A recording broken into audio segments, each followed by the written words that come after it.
Combattants de l'indépendance, aujourd'hui victorieux, je vous salue au nom du gouvernement congolais.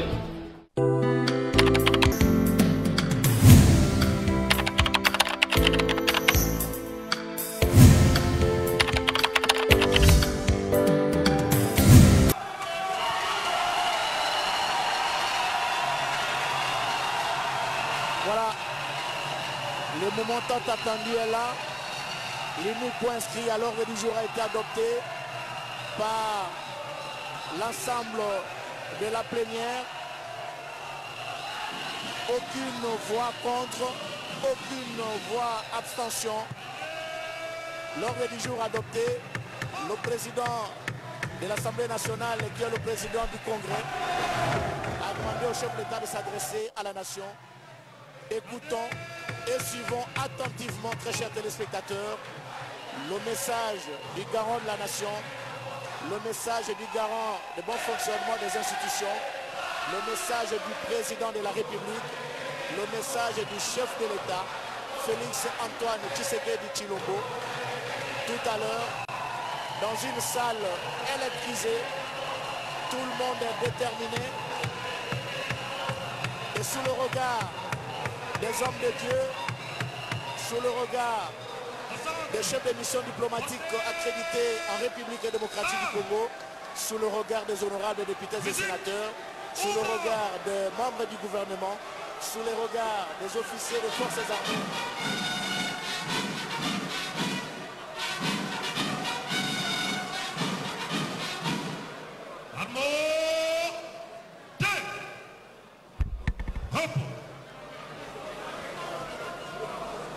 Honorable Président de l'Assemblée nationale, Honorable Président du Sénat, Honorables députés nationaux et sénateurs, distingués invités, Mesdames et Messieurs, mes très chers compatriotes, conformément aux dispositions de l'article 77 de la Constitution, je rendais compte il y a un an au peuple souverain à travers l'auguste assemblée de ses élus réunis en congrès des moments clés qui ont ponctué la marche de la nation au cours de l'année 2021 dans un contexte sécuritaire particulier marqué par la proclamation de l'état de siège dans les provinces du Nord Kivu et de l'Ituri. Une année après, alors que nous présagions un avenir meilleur, c'est-à-dire la résolution de la crise sécuritaire qui sévissait dans cette partie de notre territoire national, c'est avec tristesse que nous constatons son aggravation aux grandes dames de nos populations. Cette fois, alors que je me fais l'agréable devoir de me soumettre à nouveau à cet exercice constitutionnel de situer la nation sur les événements qui ont jalonné l'année civile qui s'achève tout en traçant le chemin à venir, notre pays fait l'objet d'une agression lâche par le Rwanda sous couvert du mouvement terroriste du M23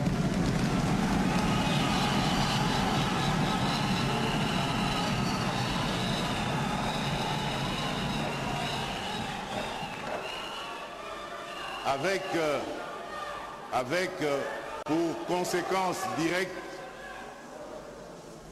pour conséquence directe un drame humanitaire qui expose des millions de nos compatriotes à une situation d'errance et de précarité.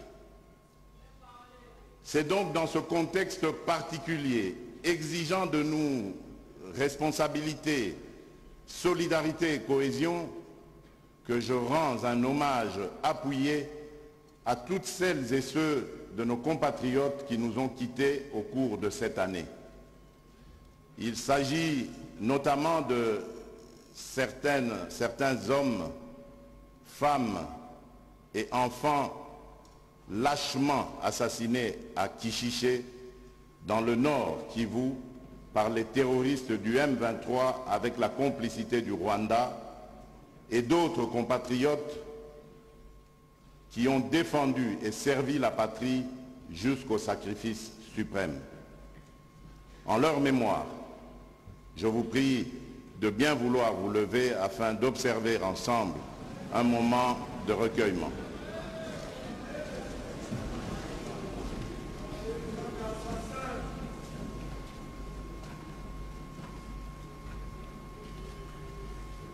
Je vous remercie.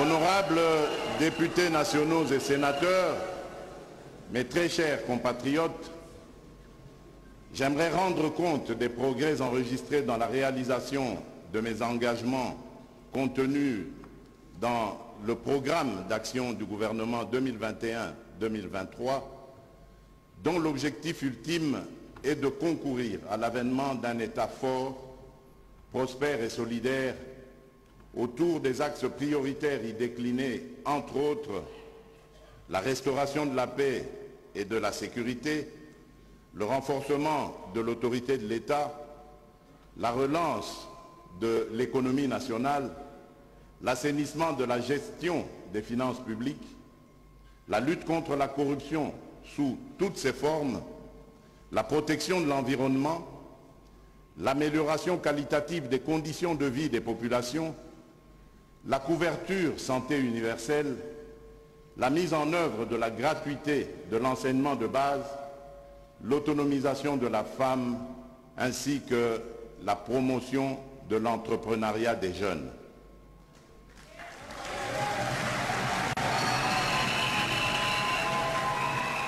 Honorable Président de l'Assemblée nationale, honorable Président du Sénat, honorables députés nationaux et sénateurs, distingués invités, mes très chers compatriotes, il n'est un secret pour personne que l'Est de notre pays est, depuis des décennies, le théâtre de plusieurs conflits armés attisés par des forces négatives entraînant des violences insoutenables sous toutes les formes, ainsi que le pillage systématique de nos ressources naturelles dans l'indifférence quasi totale de la communauté internationale.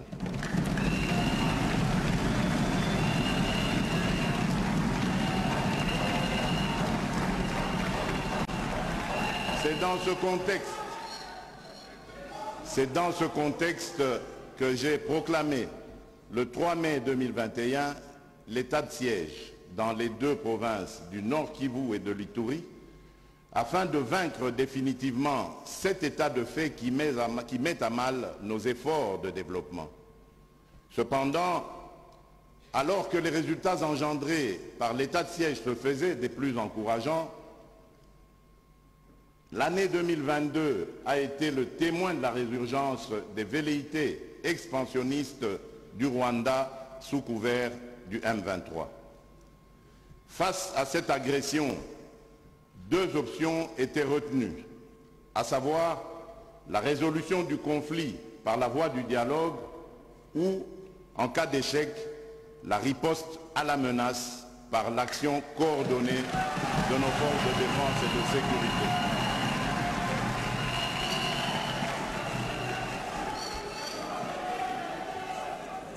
En ce qui concerne la première option, un effort considérable avait été fourni sous l'impulsion des chefs d'État des pays membres de la communauté d'Afrique de l'Est dans le cadre du sommet organisé à Nairobi le 20 juin 2022. À l'issue du dit sommet, il a été signé d'abord aux groupes armés locaux la cessation immédiate des hostilités les engageant. Ensuite, aux groupes armés étrangers, leur départ du territoire national. Et enfin, spécifiquement au M23, le retrait de ces troupes des territoires qu'il occupe.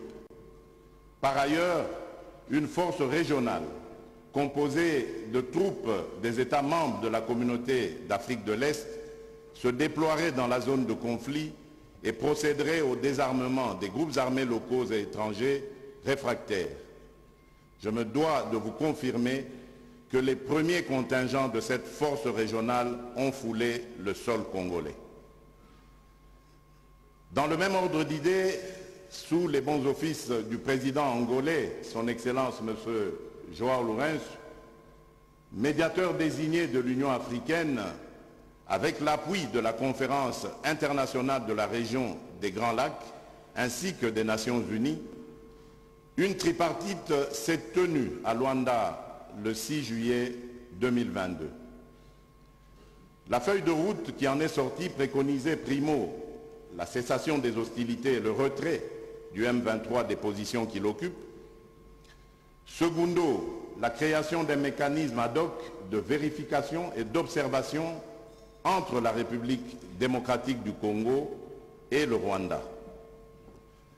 Dans la même veine, un ballet diplomatique s'est poursuivi à Kinshasa avec la visite des chefs d'État et des personnalités telles que leurs excellences, messieurs les présidents de la République d'Angola, de la République du Kenya ou encore celui de la République de Guinée-Bissau, voire d'un ancien chef d'État en la personne de son Excellence M. Uhuru Kenyatta, facilitateur désigné de la communauté d'Afrique de l'Est dans le cadre du processus de Nairobi, et des envoyés spéciaux, toujours dans cette optique de mettre un terme définitif à ce conflit.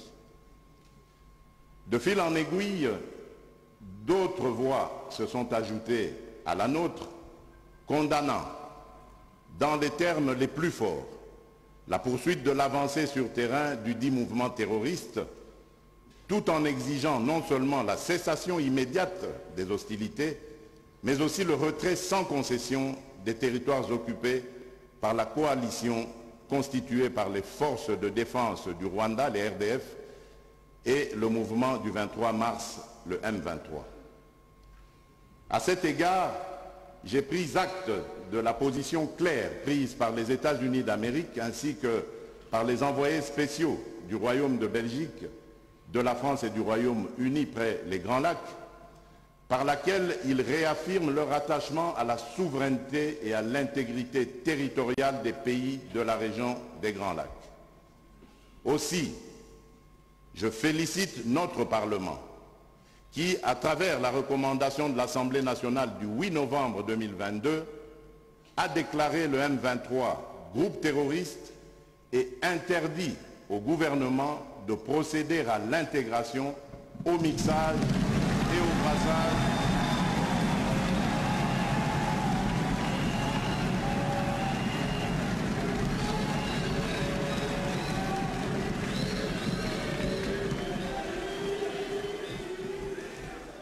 Je disais donc que je félicite notre Parlement qui, à travers la recommandation de l'Assemblée nationale du 8 novembre 2022, a déclaré le M23 comme groupe terroriste et a interdit au gouvernement de procéder à l'intégration, au mixage et au brassage au sein des forces armées de la République démocratique du Congo,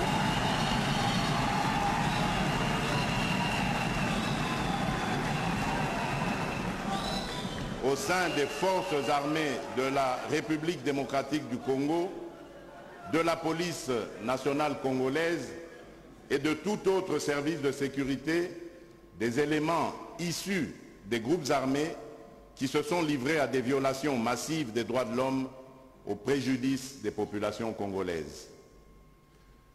Je rends hommage à nos forces armées qui, tout en restant attentives aux efforts diplomatiques que nous oblige notre ouverture au monde et nos engagements internationaux, défendent la patrie et sont déterminés à poursuivre l'ennemi jusque dans son dernier retranchement.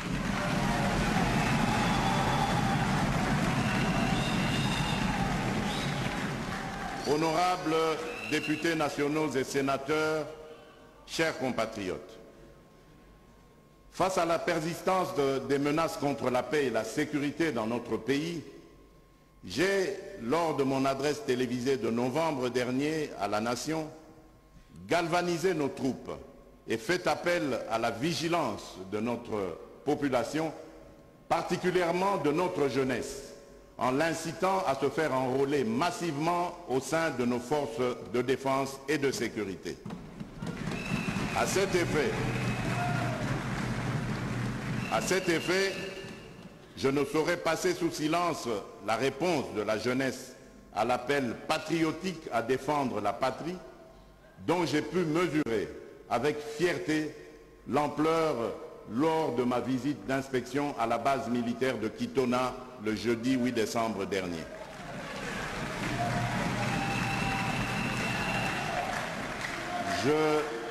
Je salue aussi les initiatives du monde universitaire visant à accompagner de manière structurée l'engagement patriotique de la jeunesse estudiantine à la défense de la patrie.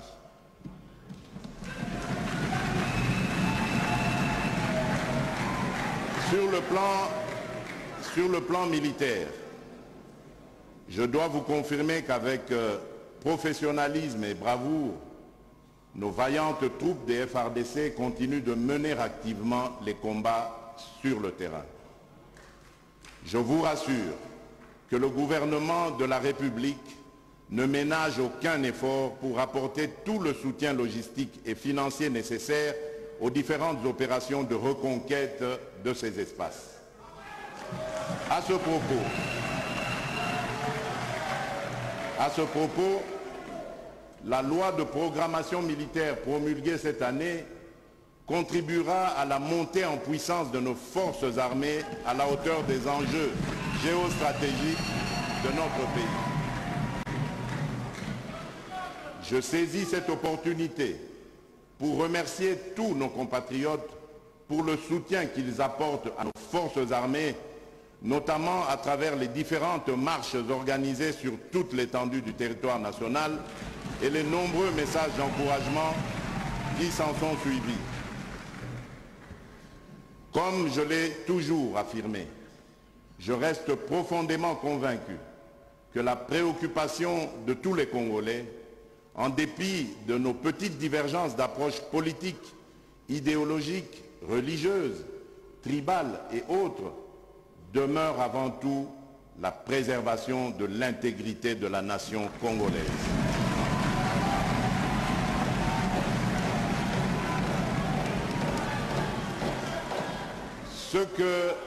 Ce que nous endurons présentement n'est qu'une épreuve qui ne doit nullement nous affecter. Soyez rassurés que nous allons surmonter la tête haute.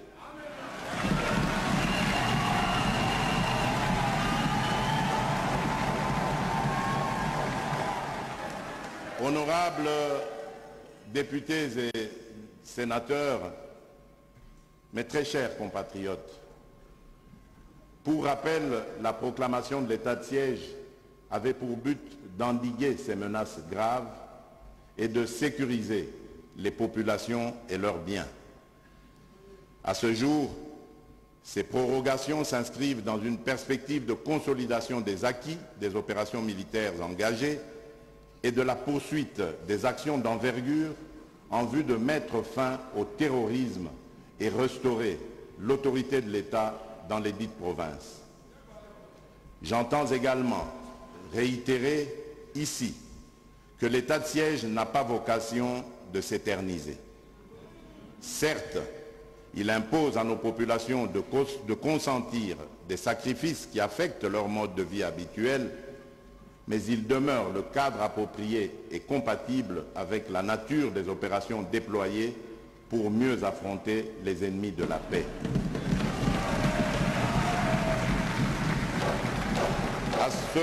À ce propos, j'avais reçu en audience le 12 octobre dernier les députés nationaux et sénateurs du Nord Kivu et de l'Ituri, porteurs des préoccupations des populations des provinces concernées par l'état de siège.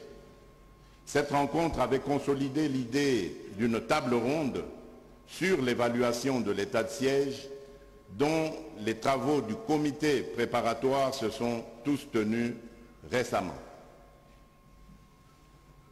Les travaux de ce comité permettront la convocation dans les jours à venir de la table ronde devant évaluer l'état de siège et au besoin de le requalifier. Honorables députés nationaux et sénateurs, mes très chers compatriotes, nos efforts pour lutter contre les groupes armés actifs dans la partie orientale de notre pays ne sauraient être dissociés de la nécessité d'assurer la réinsertion professionnelle des jeunes démobilisés, car ce besoin constitue une composante essentielle de mon engagement de pacifier le pays et de promouvoir la réconciliation nationale, la cohésion et l'unité nationale. Le nouveau programme de désarmement, démobilisation, réinsertion communautaire et stabilisation, le PDDRCS, en sigle, se distingue des autres par son approche de réinsertion axée sur le relèvement communautaire. La réinsertion des ex-combattants se fait dans une logique d'intégration sociale au sein des communautés et non au sein des FARDC.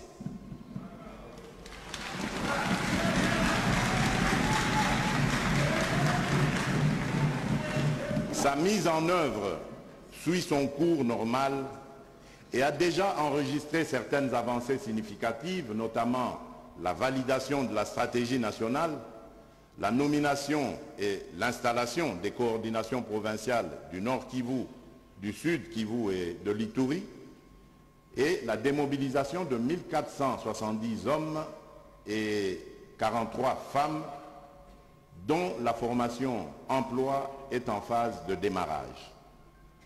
À propos justement de la formation emploi, le service national s'offre aujourd'hui comme une alternative, un outil adéquat d'encadrement et de prise en charge de la jeunesse désœuvrée face à la menace de dégradation des valeurs morales, civiques et patriotiques. Je me suis donc résolu à redynamiser ce service qui a pour mission d'éduquer, d'encadrer et de mobiliser les jeunes Congolais aux actions civiques et patriotiques en vue de matérialiser la reconstruction de notre pays. Je vous informe qu'à ce jour, 4500 jeunes, communément appelés Kuluna, Chege ou Vagabonds, venus des provinces de Kinshasa, du Congo central, du Kasaï oriental, du Kwango, du Haut-Lomami, du Haut-Katanga et du Lualaba, sont au centre de formation de Kanyama-KCC en vue de leur encadrement et réinsertion sociale. Ils y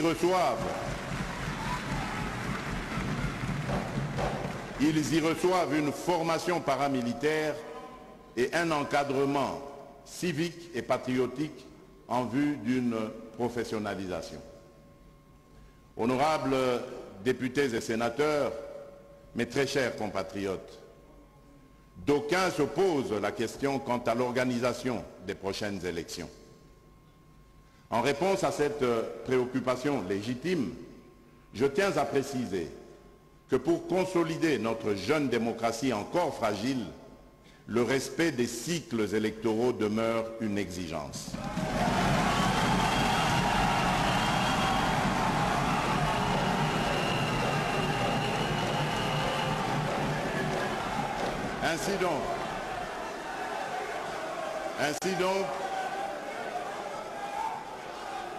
Ainsi donc, il est fondamental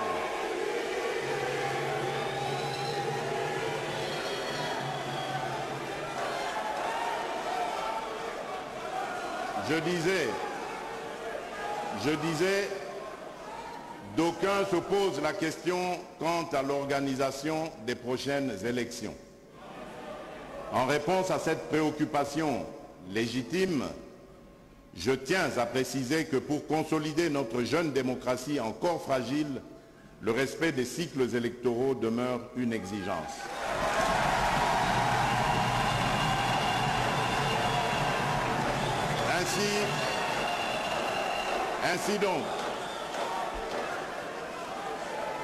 Ainsi donc, il est fondamental de pouvoir se mobiliser pour que le prochain scrutin soit organisé dans les délais constitutionnels.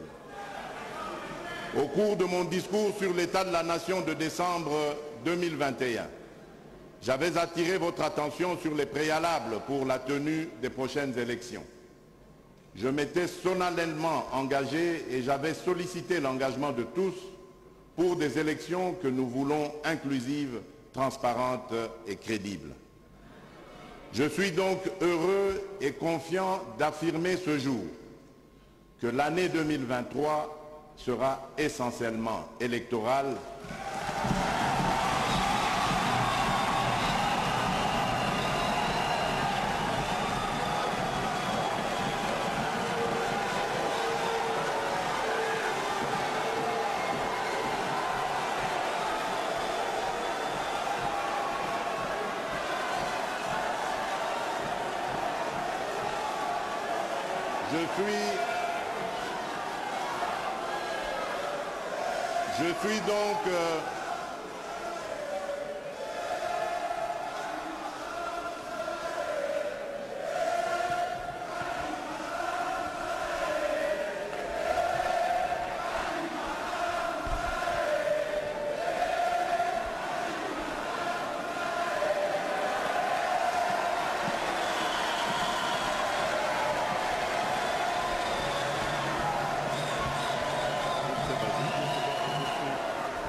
Je suis donc heureux et confiant d'affirmer ce jour que l'année 2023 sera essentiellement électorale avec l'organisation de scrutins multiples et à tous les niveaux sur la base du calendrier publié par la Commission électorale nationale indépendante le 26 novembre 2022.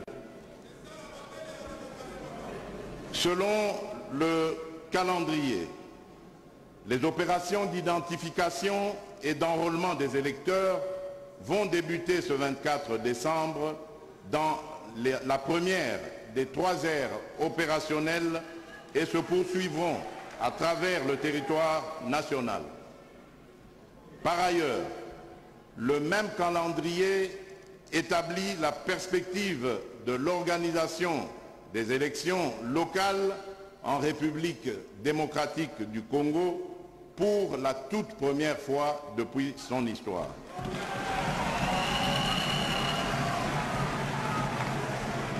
Aussi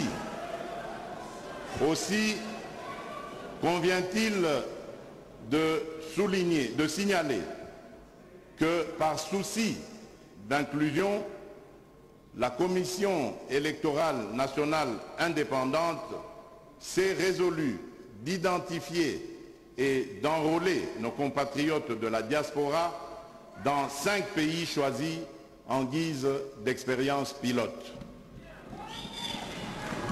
Il s'agit de la République d'Afrique du Sud, du Royaume de Belgique, du Canada, des États-Unis d'Amérique et de la France.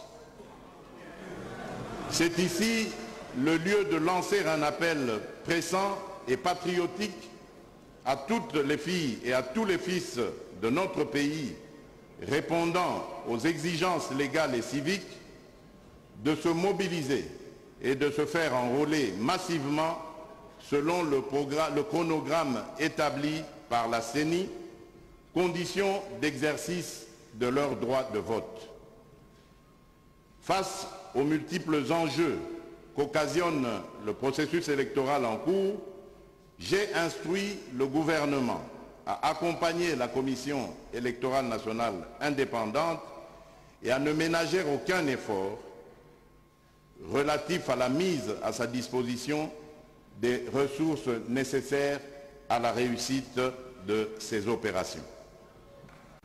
À ce propos, je suis fier de confirmer que le gouvernement congolais, tout en restant ouvert à l'accompagnement de nos partenaires techniques et financiers, finance à 100% le budget du cycle électoral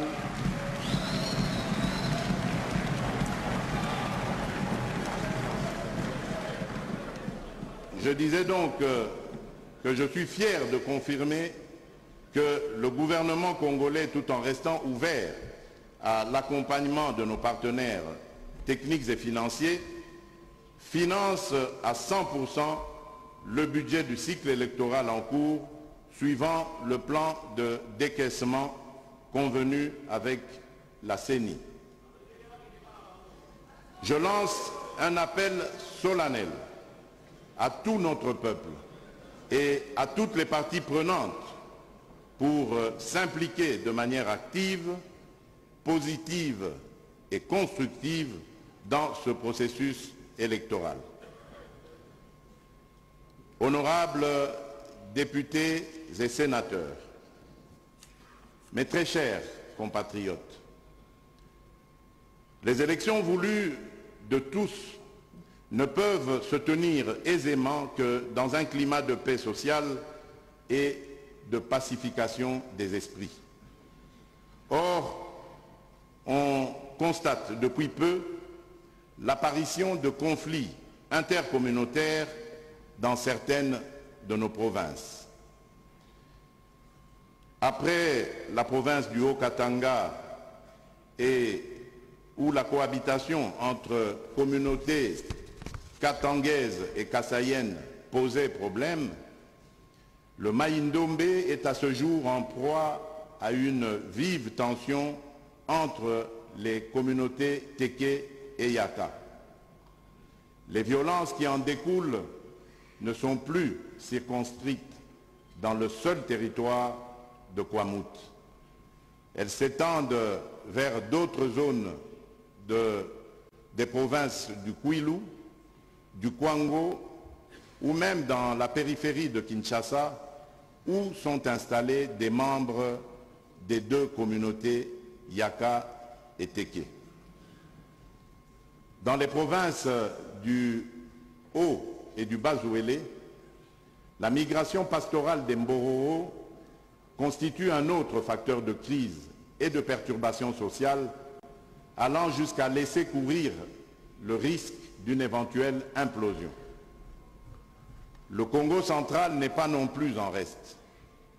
Les habitants de tout un village ont été déguerpis de leurs terres à la suite d'un conflit foncier. Au Kasaï oriental, différents conflits de pouvoirs coutumiers sont signalés. C'est le cas notamment du conflit opposant les groupements des Bakwaboa et de Benakabindi, secteur de Nsangu, en territoire de Katanda. Lors de la réunion du Conseil des ministres du vendredi 14 octobre 2022, j'avais rappelé mon intransigeance quant au phénomène des conflits communautaires, quelle qu'en soit la nature et l'origine. Pour ce faire, j'avais enjoint tous les gouverneurs de province à activer les mécanismes de veille et de prévention des conflits communautaires afin de prévenir et de favoriser la cohésion provinciale, facteur indispensable à la bonne tenue des élections. Je rappelais également la nécessité de veiller à ce que les décisions de justice intervenant dans le cadre de ces conflits puissent réellement être motivées selon les sources du droit reconnues par notre Constitution et ne souffrir d'interférences et d'interprétations subjectives au risque de désacraliser l'autorité de l'État, de consacrer l'impunité et de concourir à l'insécurité de nos compatriotes. Honorables députés nationaux et sénateurs, distingués invités, mes très chers compatriotes, la justice, puisque c'est d'elle qu'il s'agit, élève une nation, dit-on. Elle demeure la meilleure garantie de l'état de droit en ce qu'elle concrétise l'idéal de rendre à chacun ce qui lui est dû et exprime l'idée de l'égalité de tous devant la loi. Au registre de la gouvernance judiciaire, le diagnostic global que j'établissais lors de mon dernier discours sur l'état de la nation révélait essentiellement 5 défis majeurs auxquels s'affronte mon engagement à améliorer la bonne administration de la justice. Il s'agit d'abord d'une couverture judiciaire insuffisante du territoire national et des effectifs insuffisants, mal déployés largement en deçà des besoins, ce qui constitue une entrave au droit d'accès à la justice pour nos concitoyens. Ensuite, l'insuffisance ou la modicité des moyens alloués à l'administration de la justice, tant pour le traitement des magistrats que pour leur fonctionnement. Il y a aussi le problème criant des infrastructures et équipements judiciaires et pénitentiaires, affectant tant l'environnement dans lequel le droit est dit que les conditions carcérales des personnes détenues ou condamnées. Et enfin, la qualité des décisions de justice, le comportement des acteurs judiciaires, l'absence de sanctions et le non-respect des mécanismes légaux dans le choix des magistrats à promouvoir.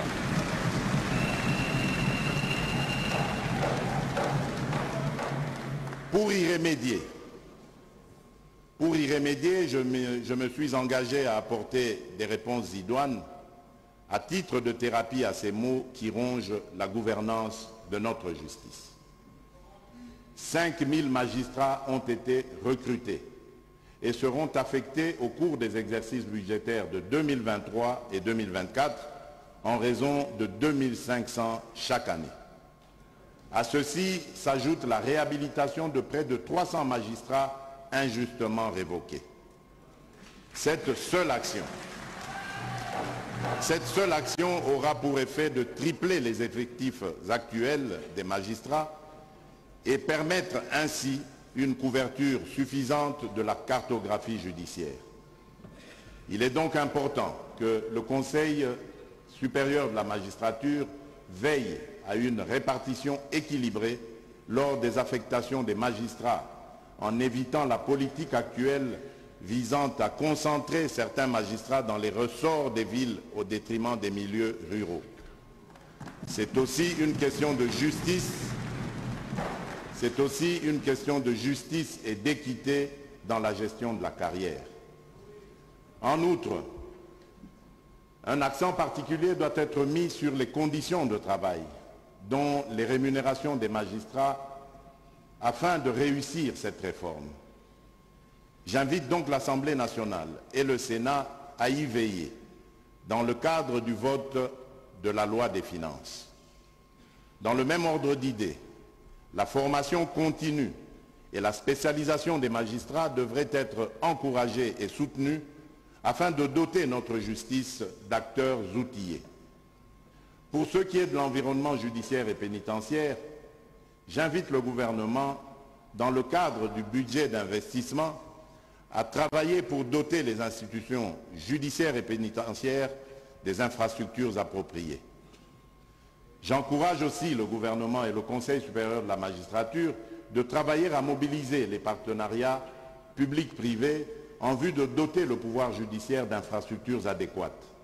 Je note avec satisfaction que le Conseil d'État expérimente déjà ce mécanisme pour la construction du palais de justice devant abriter les juridictions de l'ordre administratif de Kinshasa.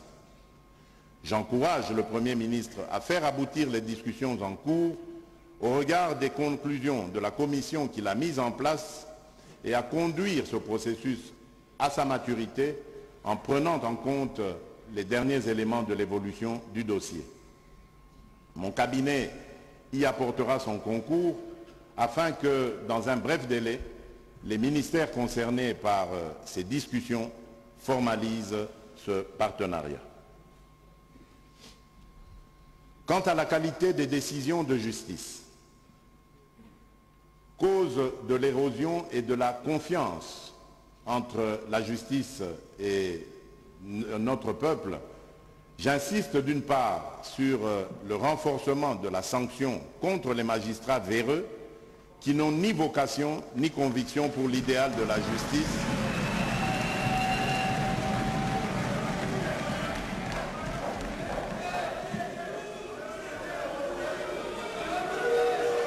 Je disais donc, quant à la qualité des sanctions des décisions de justice, cause de l'érosion de la confiance entre la justice et notre peuple, j'insiste d'une part sur le renforcement de la sanction contre les magistrats véreux qui n'ont ni vocation ni conviction pour l'idéal de la justice, et d'autre part sur l'observance rigoureuse des critères légaux dans le choix des animateurs de la justice. Comme j'avais dit autrefois, l'homme qu'il faut à la place qu'il faut.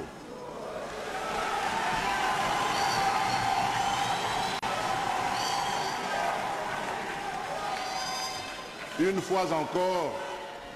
fois encore et comme toujours, le Conseil supérieur de la magistrature est mis face à ses responsabilités devant la nation.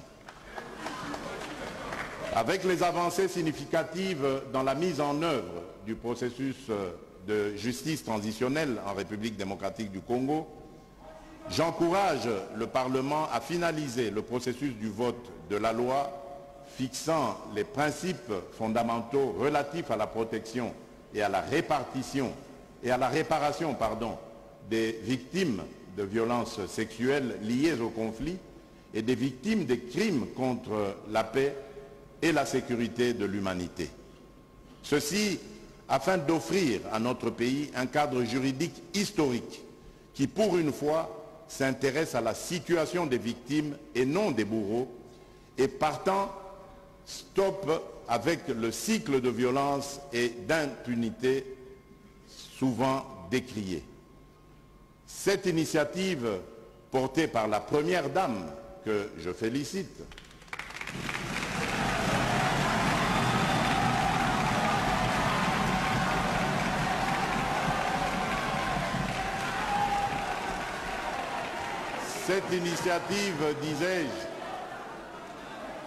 cette initiative portée par la Première Dame, que je félicite en passant, est issue des conclusions de la table ronde tenue en 2021. Dans le même ordre d'idées, et à la suite de ce processus législatif attendu, le gouvernement est appelé à accompagner la mise en œuvre du cadre institutionnel y afférent. Il va sans dire que le concours des experts de la commission interinstitutionnelle mise en place par mon cabinet et ayant contribué aux travaux techniques sera nécessaire pour cet accompagnement. Honorables députés nationaux et sénateurs, distingués invités, mes très chers compatriotes, s'agissant de l'administration publique, j'avais fait de son rajeunissement une des priorités de mon mandat pour plus d'efficacité. C'est ainsi que le gouvernement a engagé une série de réformes visant à améliorer les conditions de travail et de gestion de la carrière des agents et fonctionnaires de l'État. Un dispositif graduel de mise à la retraite combiné à la promotion des nouveaux cadres et agents a été mis en place pour répondre au vieillissement prononcé du personnel, aux problèmes des fictifs et au cumul des fonctions. Ainsi, la mise à la retraite de 10 000 fonctionnaires de l'État est en cours et 5 000 agents sont en processus de recrutement. Aussi, dans un élan humaniste et suivant ma vision de l'État de droit, j'ai signé en juillet dernier une série d'ordonnances portant réhabilitation de centaines de fonctionnaires révoqués ou retraités en 2009 et 2010 en violation de la loi, ce qui donnait l'impression d'un règlement de compte. L'état de droit que nous voulons tous et appelons de tous nos voeux ne saurait s'accommoder avec de telles pratiques. Le gouvernement a déjà disponibilisé des fonds nécessaires pour couvrir cette réforme. Plusieurs autres mesures ont été prises, notamment le recensement général des mécanisations progressives et la régularisation statutaire des agents et fonctionnaires de l'État. Ceci permettra de maîtriser la masse salariale à moyen terme. Enfin, je ne peux passer sous silence cette dernière mesure appelée à soulager les pensionnés de l'État. Il s'agit de l'extension de la Caisse nationale de sécurité sociale des agents publics de l'État aux provinces et à l'ensemble des retraités qui, hier, en étaient exclus. Honorables députés nationaux et sénateurs, mes très chers compatriotes, l'année 2022 qui s'achève a été particulière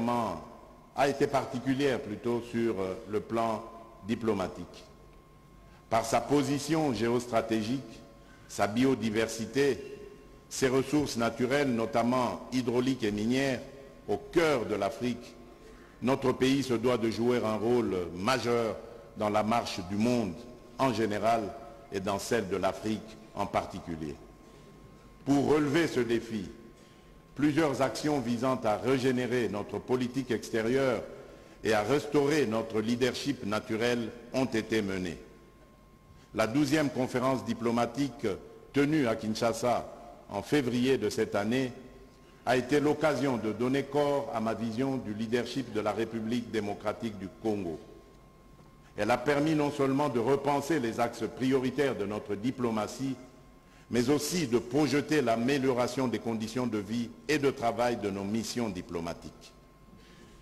Le gouvernement a consenti des efforts pour redorer l'image de marque de notre diplomatie. Il s'agit notamment de l'apurement de nombreuses dettes cumulées depuis plusieurs années par nos ambassades et consulats, ainsi que de la rémunération du personnel diplomatique. Pour revenir aux actions et autres événements clés qui ont jalonné cette année, notre pays a reçu la visite officielle de Sa Majesté Philippe, le roi des Belges. Cette visite a raffermi les relations d'amitié historiques existant entre la République démocratique du Congo et le Royaume de Belgique.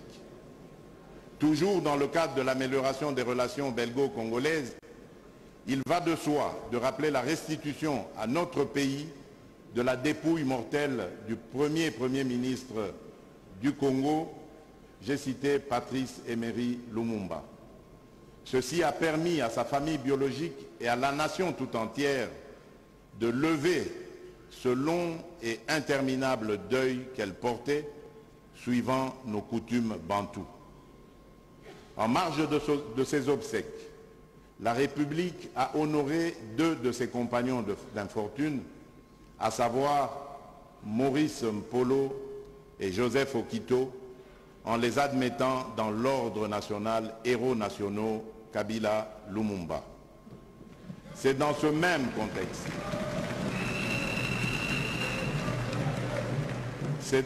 contexte que le roi Philippe a procédé à la restitution du masque Kakungu, initiant ainsi un processus de restitution complète des autres objets d'art du patrimoine congolais exposés au musée de Tervuren en Belgique.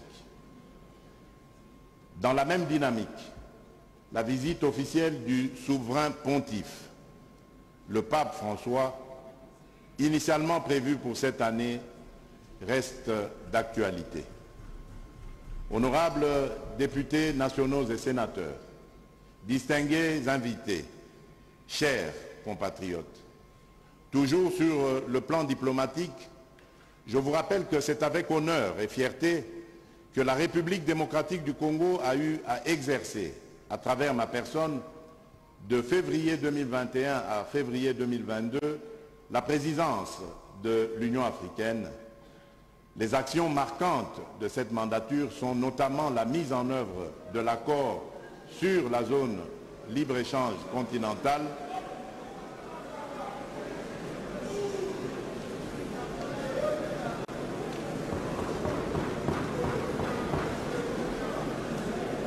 je disais donc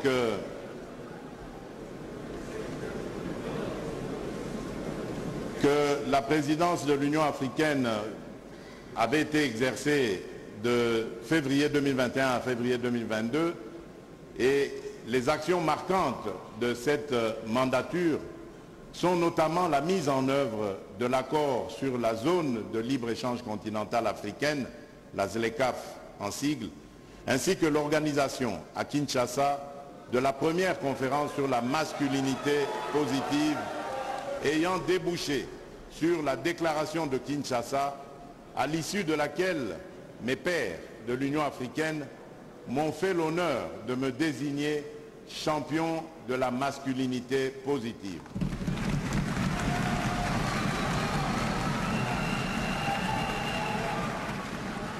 Dans le même registre, d'autres responsabilités nous ont été confiées, comme l'exercice de la présidence de la Communauté économique des États d'Afrique centrale, la CEEAC en sigle, ou encore l'exercice de la présidence de la Communauté de développement d'Afrique australe, la SADC en sigle. Il convient également de rappeler la conclusion et la signature au cours de cette année de plusieurs accords d'intérêt économique. À l'ordre de ceux-ci, nous pouvons citer l'adhésion de la République démocratique du Congo à la Communauté d'Afrique de l'Est. Il en est de même des efforts fournis par notre pays, notamment à travers sa participation au Forum multilatéral de la TICAD 7, tenu à Tunis, dont le thème central convergeait vers le développement et la croissance économique.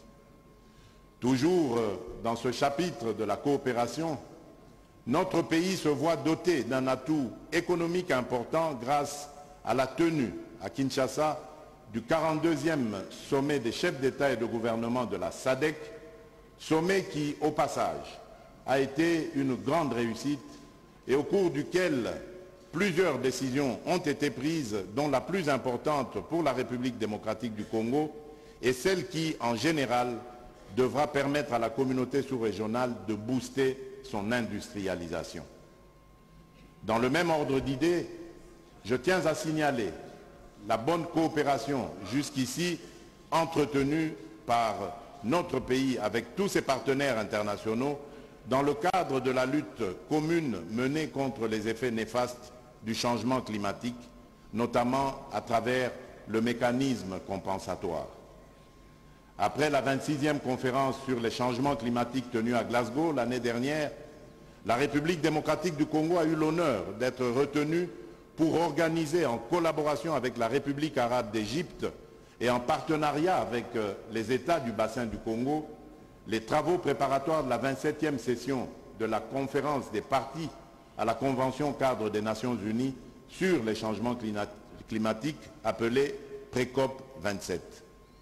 L'organisation de celle-ci a été l'opportunité pour notre pays d'affirmer son leadership, tant au plan africain qu'au plan mondial, notamment dans le domaine de la gestion des eaux, des forêts et de la biodiversité. Ces assises de haut niveau ont connu la participation de plus de 60 pays, des représentants des groupes de négociation, du secrétariat de la Convention cadre des Nations Unies sur les changements climatiques, ainsi que des représentants de la société civile. À l'issue de la Précop 27, le Brésil, l'Indonésie et la République démocratique du Congo avaient décidé de mutualiser leur stratégie face aux enjeux nombreux sur le climat, dans la mesure où les trois ont des intérêts communs dans le cadre du débat sur le changement climatique. Ce rapprochement a abouti à la signature d'un accord entre ces trois pays. Notre pays avait également en amont organisé début septembre 2022 à Yangambi, lieu hautement symbolique en ce qu'il constitue un des réservoirs des tourbières, une conférence scientifique internationale qui a été un moment de réflexion et de partage sur la thématique contribution des forêts du bassin du Congo et des autres bassins tropicaux de la planète à la lutte contre le changement climatique. C'est ici qu'il convient de souligner la participation efficace de la République démocratique du Congo à la COP 27 tenue en République arabe d'Égypte. Ces assises ont eu pour mérite de démontrer d'une part que la République démocratique du Congo est un pays solution pour sauver notre planète et d'autre part l'adéquation entre l'impératif de la préservation de l'environnement et la question sécuritaire. Honorable Président de l'Assemblée nationale, honorable Président du Sénat, honorables députés nationaux et sénateurs, distingués invités, Mes très chers compatriotes, que dirions-nous de notre économie en 2022? Elle se porte de mieux en mieux. Vous vous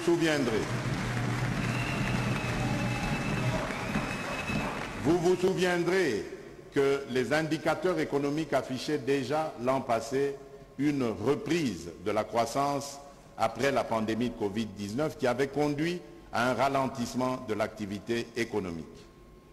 Le point sur la situation économique et sociale mettait néanmoins en évidence des avancées significatives plaçant notre pays sur l'orbite de la croissance. Aujourd'hui encore, nous apprécions la consolidation de cette croissance économique avec un taux d'augmentation de richesse de 6,1% malgré une situation économique mondiale morose caractérisée par la guerre en Ukraine. Notre économie affiche une résilience face aux chocs exogènes liés notamment au conflit russo-ukrainien. En effet, la flambée de prix observée dans plusieurs pays, conséquence de ce conflit, a su être maîtrisée chez nous par des mesures stratégiques sans lesquelles le prix du carburant à la pompe coûterait le triple du prix actuel. Le gouvernement de la République a donc su éviter à notre peuple l'asphyxie. Au rang des différentes mesures stratégiques préconisées, se trouve entre autres la constitution d'un stock considérable des produits pétroliers et la dotation pour la société Sonaïdroc d'une ligne de crédit lui permettant d'améliorer ses capacités de stockage. Dans la perspective d'assurer une indépendance énergétique, anticipant d'éventuels chocs exogènes liés à des prix internationaux du carburant, plusieurs initiatives ont été lancées pendant cette année 2022 dans le secteur des hydrocarbures, dont la certification des réserves pétrolières et gazières qui a donné lieu au lancement des appels d'offres pour 27 blocs pétroliers et 3 blocs gaziers. Cette initiative rentre dans ma vision d'établir des chaînes de valeur productives à l'échelle nationale pour enfin permettre à la population d'apprécier les effets de la croissance jusqu'ici peu palpables. La mise en valeur des blocs pétroliers permettra une transformation locale des produits pétroliers par la construction des usines de transformation telles que les raffineries et les usines pétrochimiques, ce qui augmentera inévitablement la production pétrolière en République démocratique du Congo et réduira sa dépendance aux produits importés. L'exploitation des blocs gaziers fera de notre pays un producteur de gaz méthane avec un potentiel de 66 milliards de monomètres cubes de gaz. Un projet susceptible d'augmenter sensiblement l'offre énergétique de la sous-région et représentant une opportunité d'emploi considérable. Abordant justement cette question d'énergie, il me revient de faire également le point sur l'offre d'électricité qui constitue une priorité de mon quinquennat de par sa contribution au plan d'industrialisation que nous avons lancé pour la République démocratique du Congo. Une augmentation de la desserte en électricité dans la partie est de la ville de Kinshasa a été rendue possible avec la construction du poste de Kimbanseke, offrant la possibilité à 2 millions d'habitants de bénéficier de l'électricité. Pour la partie nord-ouest, les travaux de construction du poste de Kinsuka sont en cours. L'état d'avancement est estimé à 70%. Ce poste, raccordé aux lignes de transport de Zongo 2, pourrait à terme alimenter 4 millions de foyers quinois. En milieu rural, les travaux de construction des lignes de transport pour le barrage de Kakobola dans la province du Kwilu sont terminés. Le projet est désormais dans sa phase de distribution et permettra d'alimenter les villes de Gungu, Idiofa, Kikwit et Bandundu-Ville d'ici le mois de septembre 2023. Par ailleurs, avec la mise en place de l'ANSER, Agence nationale d'électrification et de services énergétiques en milieu rural et périurbain, et son déploiement progressif à travers le pays, plus de 30 000 ménages pourront accéder à l'électricité à travers le fonds Mwinda. Ce fonds, dont la première dotation provient de moi-même, permet de drainer d'importants financements du secteur tant public que privé et d'inciter les entreprises privées à s'implanter dans les zones rurales et périurbaines. Aujourd'hui, 49 territoires ont pu bénéficier de ces investissements. La perspective est d'atteindre les 145 territoires en 2023. En plus du fonds Mwinda et en prélude du déploiement de mini et microcentrales dans les 145 territoires de la République démocratique du Congo, le gouvernement, à travers l'ANSER, a expérimenté son approche de l'électrification rurale et périurbaine. À ce jour, plus de 20 projets sont répartis dans les provinces formant le Grand Bandundu, le Grand Kasaï, le Grand Équateur, ainsi que la Grande Orientale, au bénéfice de plus de 500 000 personnes. Les travaux de répartition et de réhabilitation des centrales de Nzilo et de Nseke dans la province du Lualaba sont en cours.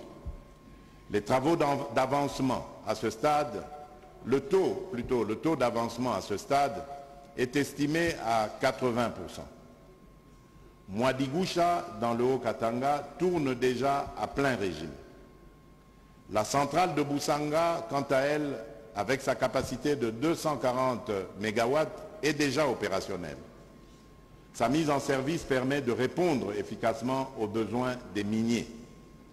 Son déploiement vers les populations environnantes ne relève plus que de formalités administratives. Ici, je voudrais également annoncer la mise en valeur prochaine du gaz torché de Perenco dans le mix énergétique au Congo central. Le même effort d'amélioration du taux de desserte en électricité a été consenti dans le secteur de l'eau. La partie sud-est de Kinshasa a bénéficié du projet de construction de l'usine de traitement d'eau de Lemba Imbu de 200 000 mètres cubes par jour, dont la première phase de 35 000 mètres cubes par jour que j'ai inaugurée le 23 août dernier permet déjà d'alimenter en eau potable environ 600 000 habitants de 11 quartiers de la commune de Kimbanseke et de 3 quartiers de Njili. Incessamment, les parties centre et ouest de Kinshasa vont bénéficier, dans le cadre du projet de construction de l'usine de traitement d'eau de Binza Ozone, de 330 000 mètres cubes par jour, dont le premier module de 110 000 mètres cubes jour est déjà en phase d'essai de fonctionnement, en attendant son inauguration prévue en janvier 2023 pour impacter environ 1 800 000 personnes. Les travaux de réhabilitation des ouvrages et équipements de captage d'eau et de l'usine de traitement d'eau de Njili pour améliorer l'approvisionnement en eau potable de près de 5 millions d'habitants de la ville de Kinshasa sont exécutés à 93%. En vue de l'augmentation du taux de desserte en eau potable dans la ville de Mbujimaï, les travaux relatifs au repompage de Bakwakapanga pour une production de 40 000 mètres cubes jour sont exécutés à 95%, tandis que ceux rattachés au captage de Lukelenge sont réalisés à 30%. Ce projet est appelé à alimenter environ 1 million d'habitants de la ville de Mbujimaï. Plusieurs autres projets sont en cours pour améliorer la desserte en eau potable à Uvira, Bunia, Buta, Isiro, Kalemi, Kananga, Ndemba, Lubutu, Ilebo, Likasi, Kikwit et Kenge.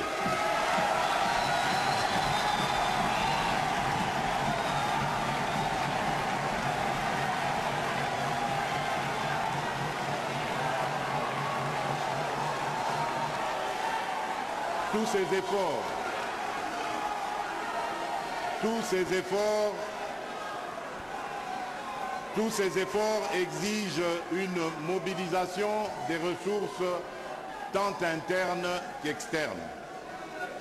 Qu'il me soit permis, du haut de cette tribune, de saluer la performance dans la mobilisation des recettes publiques.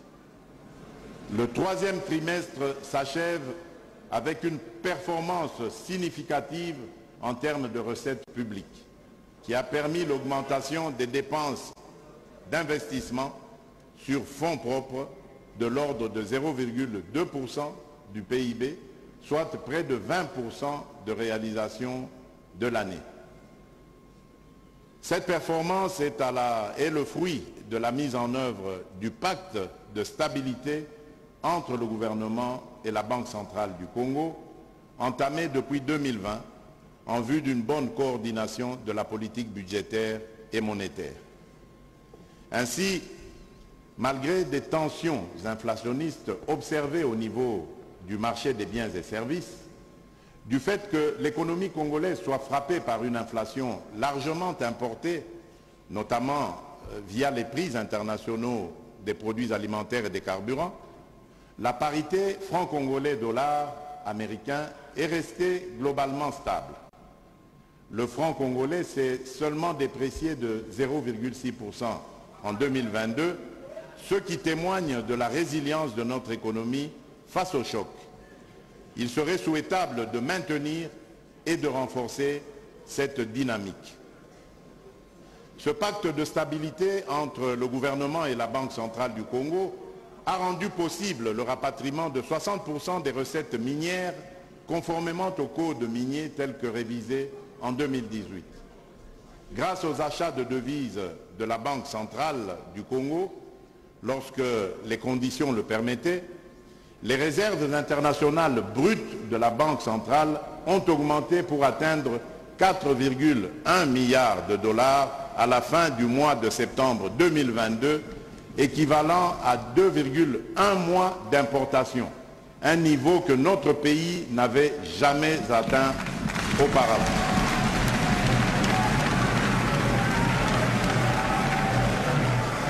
À ce sujet, notre programme avec le Fonds monétaire international témoigne de notre bonne volonté à œuvrer pour une bonne gouvernance.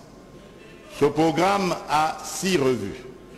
Nous avons à ce jour respecté les critères quantitatifs conduisant ainsi à la satisfaction des 2 premières revues. En ce qui concerne la transparence et l'efficacité de la commande publique, j'ai lancé officiellement, en date du 29 août 2022, l'initiative de l'informatisation des procédures de gestion des marchés publics à travers le système intégré de gestion des marchés publics, le SIGMAP en sigle. Cette initiative, qui sera pleinement opérationnelle au 1er janvier 2023, vise à couvrir progressivement toutes les entités publiques pour la bonne gestion de la commande publique. Son efficacité est déjà expérimentée au niveau de l'ARMP, la DGCMP et de certaines cellules de gestion des projets et des marchés publics. La mise en œuvre du logiciel ISIS Régie a été poursuivie dans l'objectif d'interconnecter les régies financières DGI, DGDA, DGRAD et la Logirad pour l'interconnectivité entre la DGRAD et les services d'assiette. À propos de l'amélioration de la gouvernance et de la transparence, qu'il me soit permis de relever l'engagement de mon pays à implémenter la norme ITA, Initiative pour la transparence dans les industries extractives. Cette action a permis de réaliser des progrès significatifs dans ce secteur, progrès qui nous a valu d'être couronnés cette année par le score général élevé de 85,5 points dans la mise en œuvre de la norme ITA 2019. Le conseil d'administration de l'ITA, bien qu'ayant noté et félicité les avancées réalisées par mon pays sur la question de la transparence et de la gouvernance, a encouragé le gouvernement et le groupe multipartite à se pencher sur la mise en place d'un ensemble de mesures correctives et de recommandations stratégiques qui seront évaluées au cours de la prochaine validation qui débutera le 1er janvier 2025. C'est dire qu'il reste encore du chemin à parcourir. Néanmoins, je dois vous confirmer que notre regard est vers l'avant. Nous avons publié les contrats négociés entre la République et les tiers, notamment l'accord avec le groupe Ventura de Dan Gettler, ce qui nous a permis de récupérer les actifs miniers et pétroliers significatifs évalués à plus de 2 milliards de dollars américains.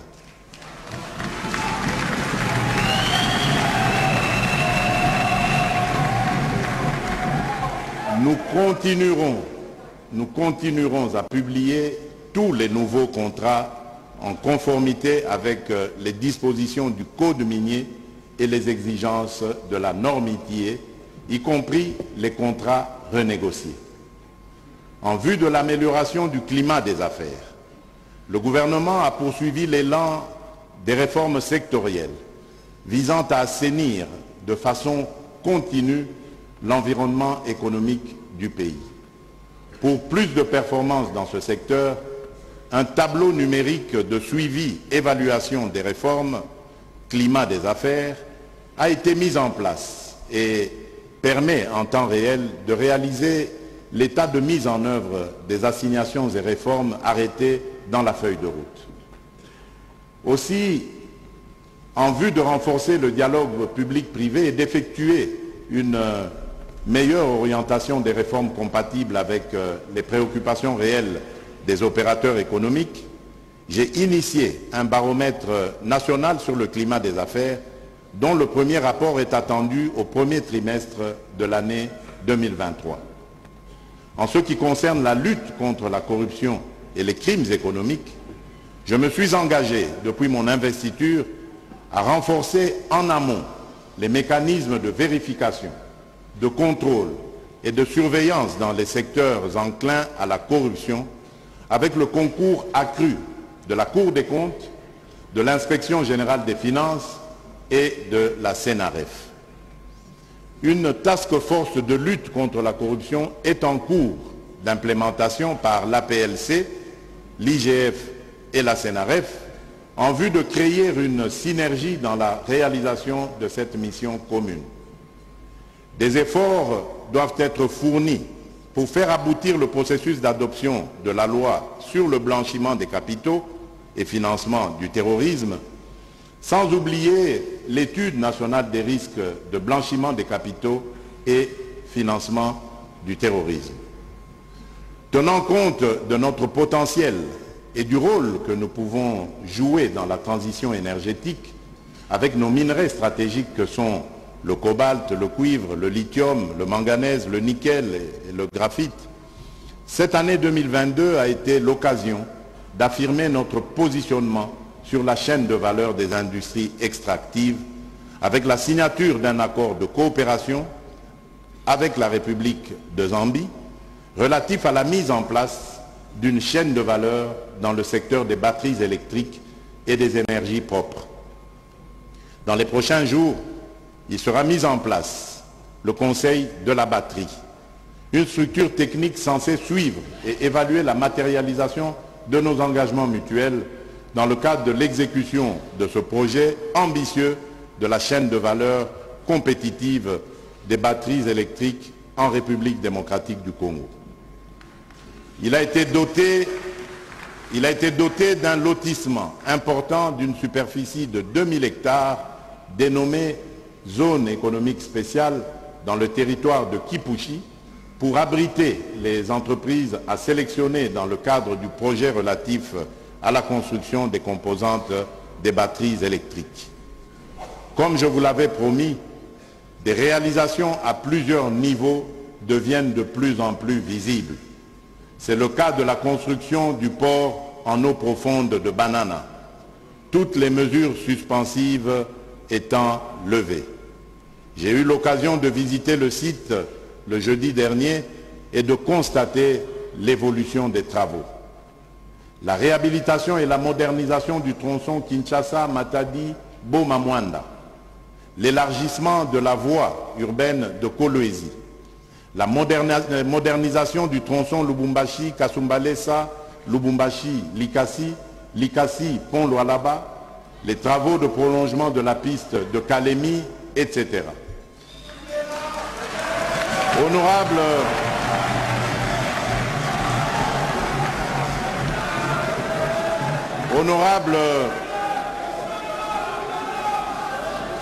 Honorable président de l'Assemblée nationale, honorable président du Sénat, honorables députés nationaux et sénateurs, distingués invités, mes très chers compatriotes, dans ma profonde conviction et ma ferme volonté politique de vaincre la pauvreté,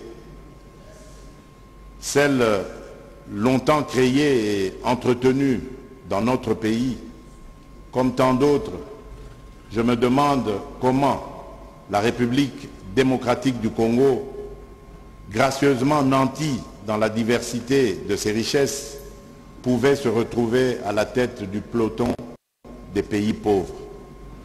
C'est dans cet ordre d'idées,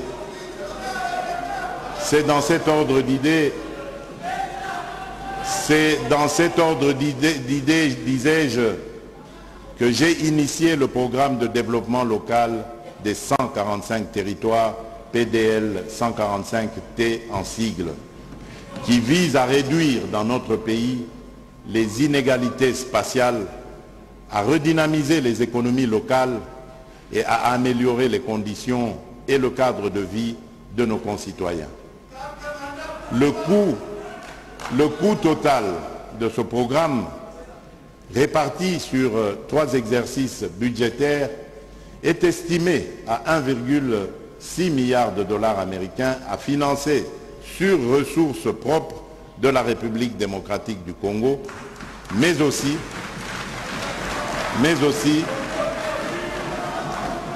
avec l'accompagnement de nos partenaires au développement. À ce jour, le gouvernement de la République a déjà mobilisé 773 millions de dollars de l'enveloppe globale. Ce programme se décline en 3 principales composantes stratégiques qui visent premièrement l'amélioration de l'accès des populations des territoires ruraux aux services socio-économiques de base tels que les centres de santé, les écoles, les bâtiments administratifs, les routes de dessertes agricoles, l'accès à l'eau et à l'électricité. Deuxièmement, la promotion du développement des économies rurales et des chaînes de valeur dans le secteur de l'agriculture. Troisièmement, le renforcement de la capacité de gestion en vue du développement local. Je voulais aussi vous informer que le dit programme est entré dans sa phase d'exécution depuis la signature des protocoles d'accord entre le gouvernement de la République et les 3 agences d'exécution, à savoir le Programme des Nations Unies pour le développement, le PNUD, le Bureau central d'exécution et de coordination, le BCECO, et la cellule d'exécution des financements en faveur des États fragiles. Celles-ci sont déjà à pied d'œuvre. À ce jour, le PDL 145T a déjà démarré par le lancement des activités relatives à la construction, à la réhabilitation et à l'équipement de 2143 ouvrages composés de 1210 écoles, de 788 centres de santé et de 145 bâtiments administratifs. Ce premier volet de travaux vise prioritairement à développer les infrastructures sociales de base et à restaurer l'autorité de l'État par l'érection d'un bâtiment administratif au chef-lieu de chaque territoire. Pour ce volet évalué à 511 millions de dollars américains, représentant 31% du coût total du programme, le financement a été intégralement libéré et les travaux évoluent progressivement dans nos différents territoires.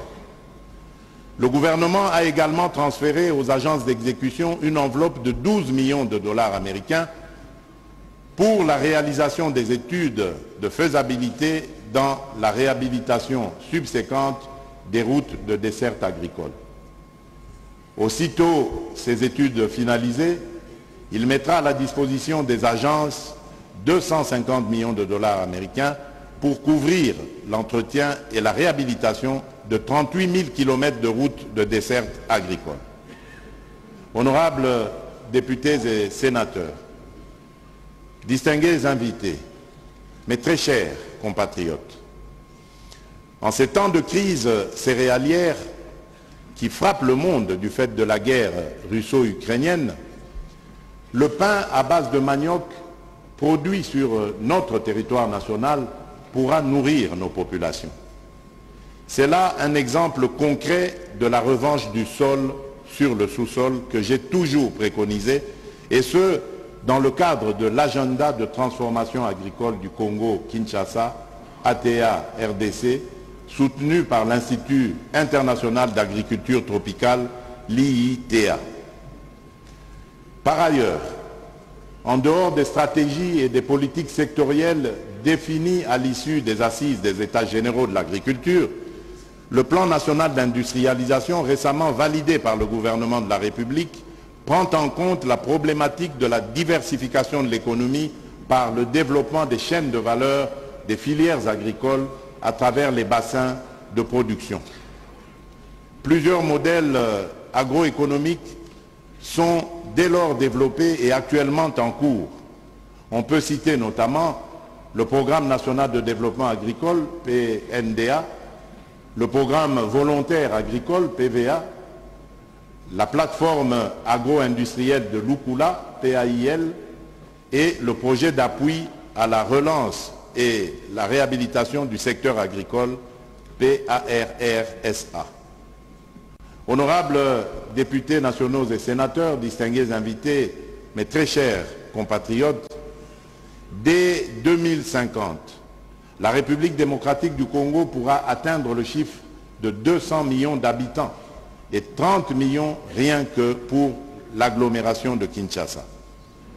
Devant une telle situation, l'État congolais doit être capable d'assurer à sa jeunesse l'accès à l'éducation, à l'instruction et aux nouvelles technologies de l'information et de la communication d'une qualité irréprochable. L'ampleur de cette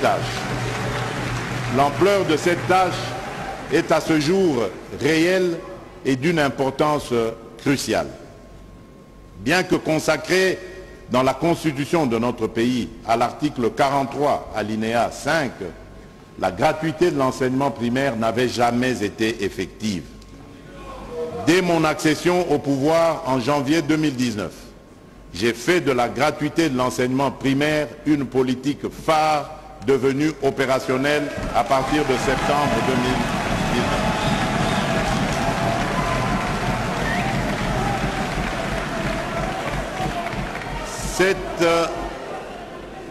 Cet investissement ambitieux dans le capital humain de mon pays coûte bien plus d'1 milliard de dollars par an. Le gouvernement a augmenté le budget alloué à l'éducation de 9,1% en 2021 à 2022 et de 23,9% de 2022 à 2023. Plus concrètement, Les réalisations suivantes témoignent que le leadership et les initiatives politiques audacieux qui ont un impact tangible sur le capital humain sont possibles en République démocratique du Congo. La prise en charge par l'État de 23 150 nouvelles écoles de plus sur 41 739 écoles publiques avant la gratuité, soit un accroissement de 55%. Désormais, 64 889 écoles publiques bénéficient des frais de fonctionnement. La prise en charge à ce jour par le Trésor public, avec les efforts propres du gouvernement, de 226 220 enseignants nouvelles unités, aussi bien du niveau maternel, primaire que secondaire, sans oublier le personnel des bureaux gestionnaires, soit un accroissement des effectifs payés de 65%. Les effectifs des enseignants payés sont passés de 410 254 à 676 454. L'augmentation de l'enveloppe mensuelle de rémunération qui passe de 148 milliards de francs congolais à 224 milliards de francs congolais, soit un accroissement de 51,7%. La rémunération mensuelle d'un enseignant passe de 159 662,67 francs congolais à 367 023 francs congolais, soit une augmentation de 100%. Les effectifs des élèves sont passés de 16 809 413 en 2018 à 22 282 278 en 2022, soit une augmentation de plus de 5 millions d'enfants, ce qui prouve que la mise en œuvre de la gratuité a bien démarré. L'augmentation des frais de fonctionnement, passant à titre illustratif de 45 000 francs congolais par mois à 2 405 000 francs congolais le mois pour les écoles dites de prestige, soit une progression de 5 344%, et de 45 000 le mois à 200 000 francs congolais pour les autres écoles, soit une évolution de 344 000 en 9.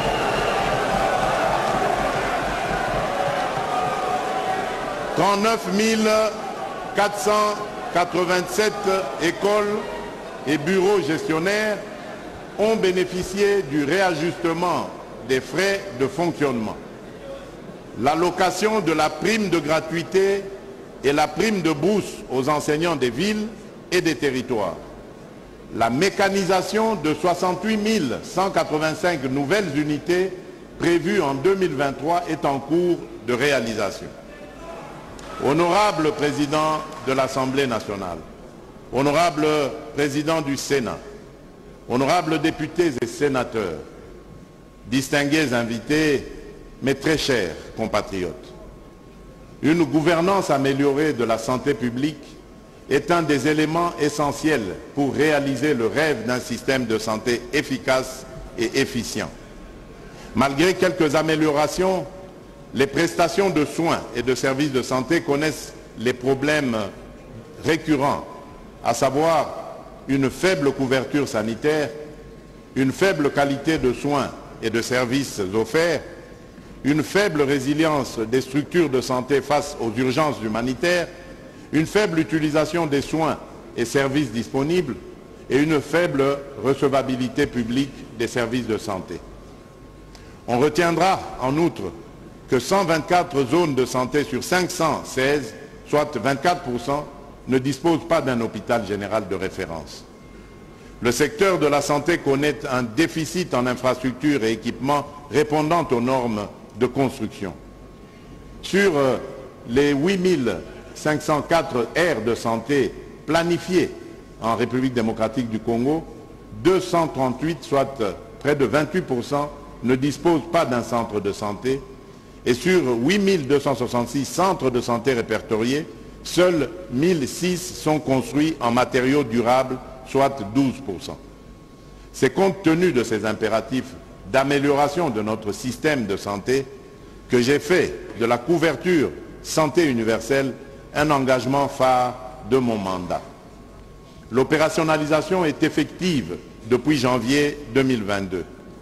Elle se caractérise par les réalisations suivantes: la création de 5 organes de facilitation de la mise en œuvre de la couverture santé universelle, le parachèvement de la modernisation et la mise en service de l'hôpital général de référence de Lubumbashi, ex-Sendwe, la modernisation de l'hôpital militaire du Kantiati, la dotation de 3089 formations sanitaires en médicaments de base et intrants de planification familiale, la nomination de plus de 1650 médecins afin de se conformer à leur statut particulier et partant régulariser leur situation administrative arriérée de plus de 2 décennies. Plusieurs autres réalisations sont en cours et seront effectives en 2023, notamment la modernisation, la reconstruction et l'extension de l'hôpital provincial général de référence de Kinshasa, l'ex-Mama Yemo, la construction et l'équipement de 10 nouveaux bâtiments de l'hôpital général de référence de la Mouya à Mbujimaï, la construction et l'équipement de 7 nouveaux bâtiments de l'hôpital général de référence Saint-Jean-Baptiste de Kansele à Mbujimaï. Par ailleurs, il est impératif d'étendre et de consolider le programme de gratuité ciblé des soins prénatals, des accouchements, des soins postnatals et néonatals dans les établissements de soins de santé de la ville de Kinshasa, où 9 zones de santé appliquent déjà la gratuité des accouchements, ainsi que dans 11 autres provinces, à savoir le Kwilu, le Maïndombe, le Kwango, le Sud-Ubangi, la Mongala, la Chouapa, le Maniema, le Haut-Katanga, le Haut-Lomami, le Lualaba et le Nord Kivu. L'objectif assigné au gouvernement est de couvrir progressivement l'ensemble des zones de santé de ces provinces et d'étendre cette approche à l'ensemble du territoire national. Honorables députés nationaux et sénateurs, distingués invités, mes très chers compatriotes, s'agissant de la participation de la femme au sein des instances de décision de notre pays, je peux aisément affirmer qu'elle s'est considérablement améliorée au regard des statistiques.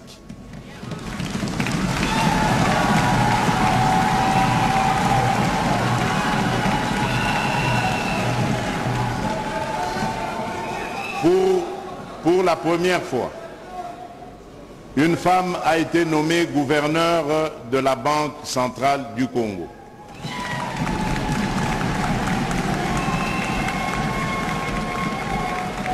Et une autre a été promue au grade de premier président du Conseil d'État et à ce titre membre du bureau du Conseil supérieur de la magistrature. De manière spécifique, je voudrais m'attarder sur l'apport de la femme rurale dans le développement de notre pays. En effet, celle-ci représente 70% de la force du travail agricole. Fidèle à mon engagement de soutenir l'autonomisation de la femme à travers l'entrepreneuriat féminin,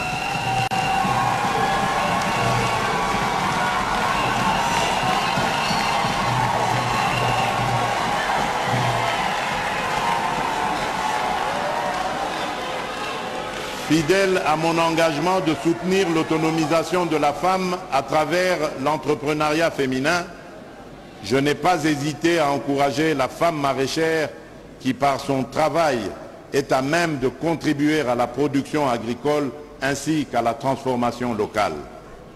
Raison pour laquelle je soutiens l'initiative Wenze Yasamdi. En effet, j'ai été agréablement surpris de constater le dynamisme des femmes qui y vendent des produits agricoles, d'élevage et de transformation. À la jeunesse de mon pays, qui porte haut l'étendard de notre chère nation, pour d'aucuns au prix du sacrifice suprême, je réitère mon engagement, exprimé lors de mon adresse à la jeunesse du 30 novembre dernier, de toujours associer à la gouvernance de notre pays et à la responsabiliser dans son processus de développement. Ainsi, dans le cadre de la formation professionnelle, le gouvernement s'est appliqué à la mise à niveau de l'offre de formation professionnelle, à la diversification et à la valorisation des métiers, ainsi qu'à la modernisation des méthodes pédagogiques et à la requalification de formations de courte durée permettant d'assurer l'employabilité des jeunes et de faciliter leur insertion dans le monde compétitif du marché de l'emploi. C'est ici l'occasion de saluer la mise en place d'un cadre légal dédié à la promotion de l'entrepreneuriat, des start-up et de l'artisanat à travers les ordonnances lois irrelatives que j'ai promulguées en septembre de cette année. Au regard de la culture, je formule d'abord une pensée pieuse pour la mémoire de celles et de ceux qui nous ont quittés après nous avoir égayés de leur talent artistique, donnant le meilleur d'eux-mêmes. Ensuite, je salue une fois de plus l'inscription de la rumba congolaise sur la liste représentative du patrimoine immatériel de l'humanité. J'encourage le gouvernement à poursuivre sans relâche les travaux d'achèvement des infrastructures qui vont abriter les activités culturelles, à savoir le Centre artistique et culturel de l'Afrique centrale. Honorables députés nationaux et sénateurs, mes chers compatriotes, j'ai parlé de tout et de tout le monde, sauf de vous, honorables députés et sénateurs.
Je disais donc que j'ai parlé de tout et de tout le monde, sauf de vous. Je vous félicite pour votre production législative remarquable, ayant permis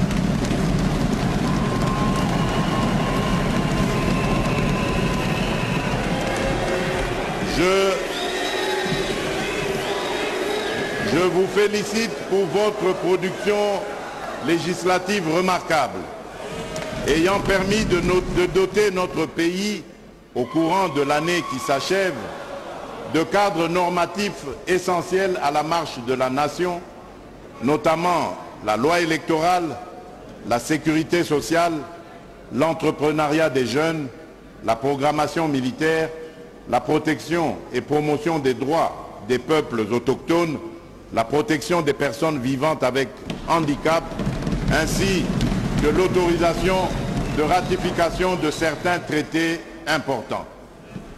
Je vous exhorte à plus d'engagement et d'assiduité au regard des défis collectifs qui nous attendent. Honorable Président de l'Assemblée nationale, honorable Président du Sénat, honorables députés nationaux et sénateurs, distingués invités, mesdames et messieurs, mes très chers compatriotes, il était quasi nécessaire que soit tracé pour votre meilleur gouverne ce long cheminement de notre pays tout au long de cette année, émaillé de plusieurs événements marquants, dont son agression sans équivoque par le Rwanda. Le gouvernement de la République a, malgré toutes ces contraintes, su maintenir le cap de la croissance avec de nombreuses réalisations, à l'instar de la poursuite de la mise en œuvre du programme de développement local des 145 territoires, qui a pour vocation de réduire les inégalités sociales et spatiales qui transcendent notre nation. Après avoir consacré de l'énergie à remettre les pendules à l'heure, nous pourrons alors espérer rendre palpable l'idéal de la justice sociale en partageant avec tous les enfants de notre beau pays les fruits de tant de labeur. L'année 2023 qui s'annonce est en elle-même porteuse de bien de choses qui se révéleront certainement très édifiantes pour notre pays.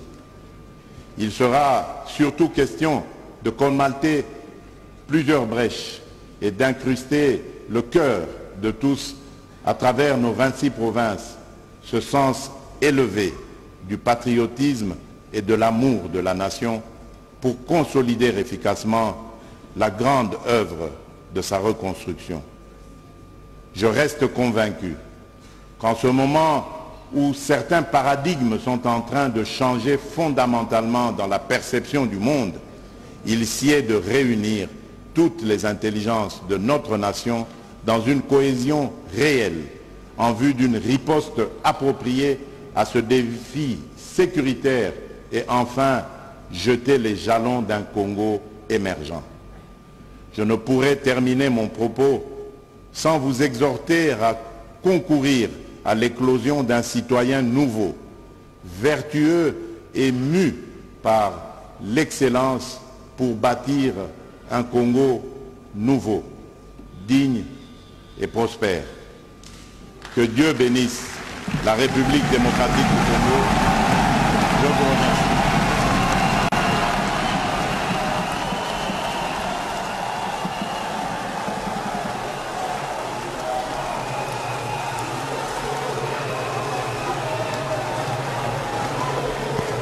Voilà, très chers téléspectateurs, un discours on ne peut plus clair et éloquent, avec des mots précis, prononcés par le président de la République, Félix-Antoine Tshisekedi Tshilombo.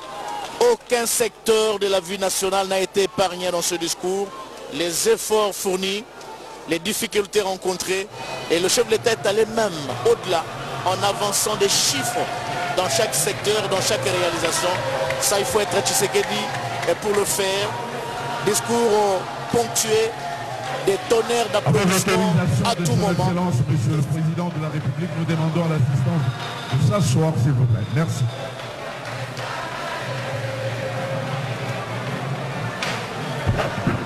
Déjà Michel Samaloukonde.